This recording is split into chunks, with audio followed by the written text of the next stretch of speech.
Today, guys, we're going to continue in our study in the book of Proverbs, looking at what it means to be wise. So many great truths. But there's one area that I think is so prevalent in our materialistic age, is that we need wisdom as it relates to wealth. Now, we have two comparisons here. Daniel in our home has a great ability to win Monopoly. He is ruthless.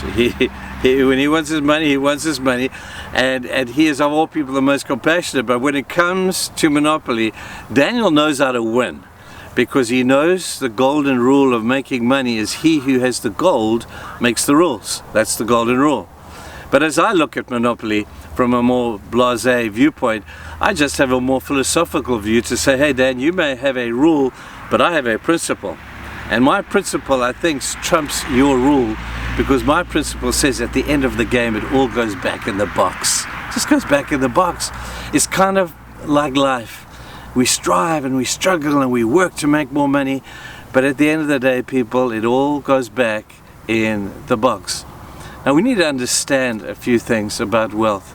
First of all, Jesus gives us a bit of a hard time on the one side because he sees wealth as a form or a source of idolatry, where we love our money more than we love him. And we read in Proverbs, we see how a wise man, in Proverbs chapter 17 verse 16, let me just read it to you. A man, of what use is money in the hand of a fool, since he has no desire to get wisdom? That word fool is a very strong word. You see, on the one hand, as Jesus would tell you in his story about the fool, money was distracting, money was his life, and he thought at the end of the day his wealth was everything.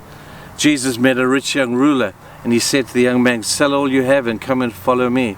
Not because he had something against wealth, he had something against what this man was doing with his wealth. You see, wealth on its own is morally neutral. There's no morality in money itself. The moral issue of wealth is in how you make it and how you spend it. But in the other side of things, as much as you begin to see Jesus is nailing the issue of wealth, on the other side you see a complete extreme. You see in Proverbs 14:24, where God calls wealth a blessing. And we see people like Abraham, who was wealthy. We see people like Job, who was wealthy. Solomon himself was the wealthiest man in the world at that particular time. And so we begin to see that we sit somewhere between these two truths. On the one hand, the warnings about it, and on the other hand, the blessings of it. Money is morally neutral. How you make it and how you earn it is the moral issue. Now, by human nature, we're born with a bias. And our bias is drawn towards the stuff that shines.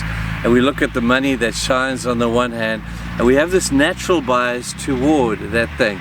It's kind of like a mirage in a desert, where you come over the side, you're dying of thirst, you see what looks like water, you run down there, you've got to get to the source where you think the water is, only to find when you get there that there's nothing there.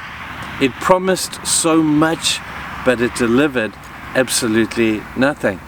And there are so many people in today's age who would agree with that truth. Let me tell you, number one, that wealth is a very poor source of happiness. Proverbs 3 verse 13 and 14 says this: blessed is the man who finds wisdom, the man who gains understanding, for she is more profitable and yields better returns than gold. So wisdom is what we need in applying this wisdom to the area of wealth. By human nature, we tend to compare ourselves with people around us. There are three views that I've noticed that we have.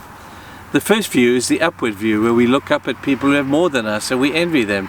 And we say, wow, I want to be more like him, I want more stuff, and I want to be... And we have this upward view that we want more stuff. And then we have a lateral view, where we're all on ladders, and everybody's climbing their ladder to this thing, this elusive thing called success. And we look at the ladder, we see the guy next to us is climbing a little slower than us, and we're happy because we're beating him. And then we look to the other side and we see, oh my word, that guy's overtaking me, I need to work harder, because it's he who gets the top that wins. And so we have this lateral comparison. And then when it comes to moral issues, we look down on one another. We're always looking for somebody who's worse than us, because when we find somebody worse than us, it makes us look better. And so we have this three-way view of people in the lives around us. And I have to tell you, as far as I can see, that in Proverbs we see how wealth, although albeit not morally wrong, how we use it and how we make it are vitally important to our spiritual journey.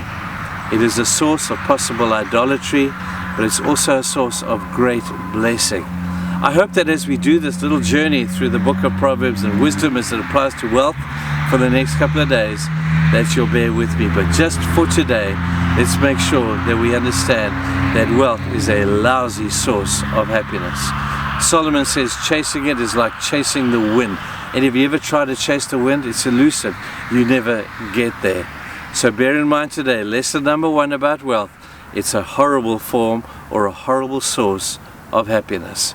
I hope that today you'll think about those truths and have a great day. And let's go save the world.